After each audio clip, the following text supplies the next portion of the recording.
Alright, hello everybody, welcome back to Tabletop Republic. Tom here, again with another video, and this is going to be a bit of fun. This is the launching of a new project for Kings of War. Now, everybody knows that the greatest game on earth is Blood Bowl. It's my favourite game. It's the game for the better part of 15 years before I started Tabletop Republic that I basically played and nothing else. But in recent years, another system has crept up alongside it into contention, and that is Kings of War by Mantic Games. Now, of course, Mantic have their own range of miniatures, fabulous miniatures, but I'm going in a little bit of a different direction because in Kings of War, it doesn't really, it's not really that important which range of miniatures you use, as long as they're, appropriate fantasy-based miniatures, and therefore, I went in quite heavily on some elves from the Middle-earth strategy battle game. So, needless to say, these will not be used for the strategy battle game. They're going to be based in classic rank and flank style, as is tradition. So, we've got 3 boxes of the Galadhrim Knights. We've got 3 boxes here of the Galadhrim Warriors. We've got an Ent. We've got a box of Wood Elves. And yes, you might think that this sort of sticks out a little bit at the moment. We've got the Winged Nazgul. Now, I've got a plan for that, which we will get onto in a moment. So, what's the plan with these? Well, the good thing about these sets is, for instance, in the Knights and the Warriors sets, you get options for bows, you get options for spears, and you get options for two-handed weapons, in the infantry, that is. And within Kings of War, in the elf list, there's a lot of options that we can sort of build from that. There are infantry regiments that we can easily build in the tall spears, the shield watch, the palace guard. The palace guard, for example, have crushing strength 1. They're only defense 4 because they don't have the shields. Obviously, they've got the two-handed weapons, and thus the two-handed swordsmen in there are going to be perfect for that. But everything else, you can sort of represent their forest guard as well. Maybe even hunters of the wild if you get a bit clever with your wood elf models. Ranged infantry, you've got archers, glade stalkers, and the Therenian sea guard. They've all got different stats, but as long as you rep them with bows, paint the cloaks different colours, or whatever you might want to do in Kings of War, you can get away with it. Cavalry-wise, again, you get the ranged options in there with some bows, and you get some melee options as well. So I'm going to be able to build both the Stormwind Cavalry and the Silver Breeze Cavalry, which are in the elf army list. Now, alongside that, you've got the Tree Herder, which is basically a big tree man, and that's where the Ent comes in. Now, I'm not going to stop at 1 Ent. There will be 2, but I thought I'd give myself, a start before I start getting too crazy. Same goes for this chap.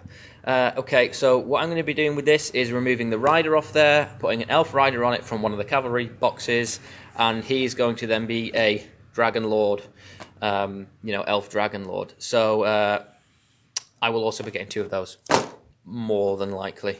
I doubt I'll be able to fit 3 in the list, but if I can, I won't rule that out either.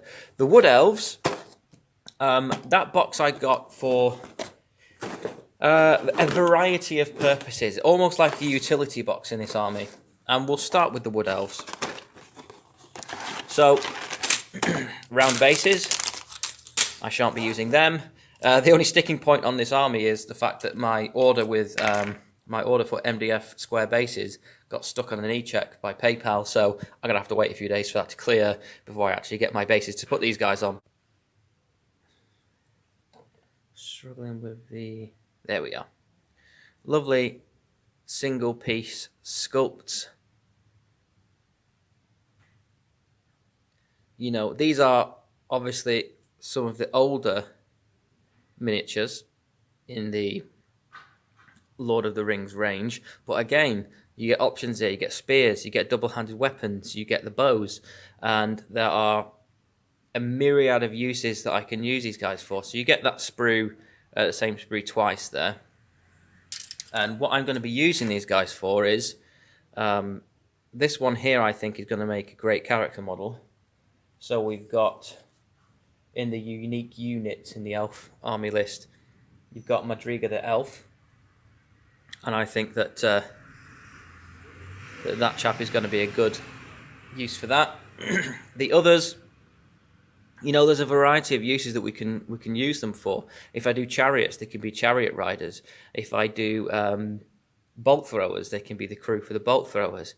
And of course, they can just fill out units of the Galadhrim warriors that I'm going to be using as kind of, you know, just odd different elves within that unit to give it a little bit of, you know, a unique vibe here and there.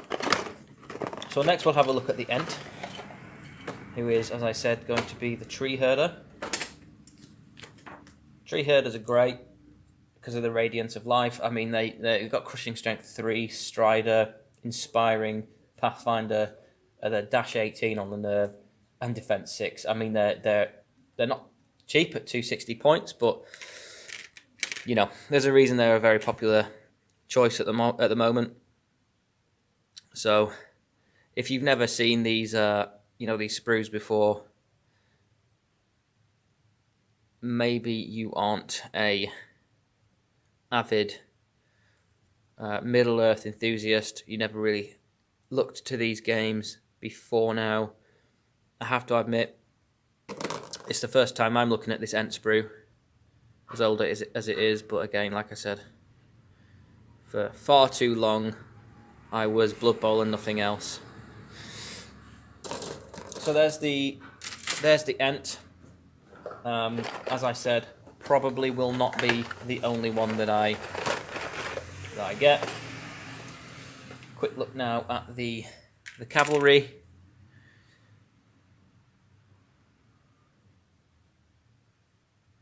Again, melee and bow options, so I can quite comfortably produce both units through multiple boxes. You get your head options there.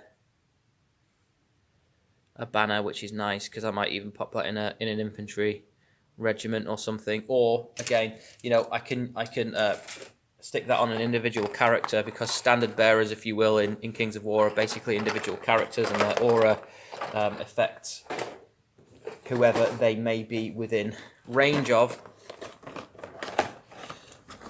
Another look at the warriors now. Okay, so here we are. Really, really nice sculpts again. Head options there. I'm looking forward to painting these guys because there's a lot of gold involved on certainly on, you know, how you see them painted on the Games Workshop website, and I'll be pretty much following that with a kind of claret robe.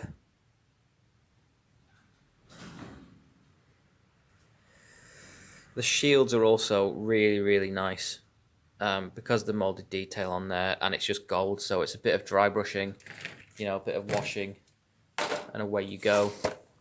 And let's finish up, shall we, with the man himself, the Winged Nazgul. See if my best laid plans, when I look at the sprue, are valid. So, looks like a couple of different head options. Nice detail in the sort of ragged wings. You may think that an elven dragon should be a bit more pristine, but it is war after all. I don't really mind that, you know, these guys are sort of more wyvern looking beasts. The old fell beast there's the chap that sadly won't be used, but gotta love a Nazgul model. yeah, the dragon itself has that sort of more wyvern look without the front legs. And obviously this one comes with a flight stand and a molded base. I am going to simply sidestep that. I'm going to cheat. I'm going to put the stand obviously in the molded base, and I'm going to glue the molded base to a 75mm square base. Just, work around it with some putty or something, and away we go. So there you have it. That is the plan for the Elven Kings of War army. I'm hoping that I can get this put together in relatively quick order because, as I said, the paint job is something that I can look forward to without great hesitation because it's a lot of gold, reds, flesh tones, the same sort of tonalities that you can work with, and similar washes involved. And I think they're going to look really impressive, all regimented up. However, as I said, that is only the beginning. We've probably got 3 more units of warriors and a couple more boxes of knights, aside from the Ent and aside from the Nazgul. So this is the beginning. Plenty to get on with as it stands. So needless to say, the updates will be coming in this section here, in the Kings of War section, on the progress of this army. So take it easy, guys, and we'll catch you later.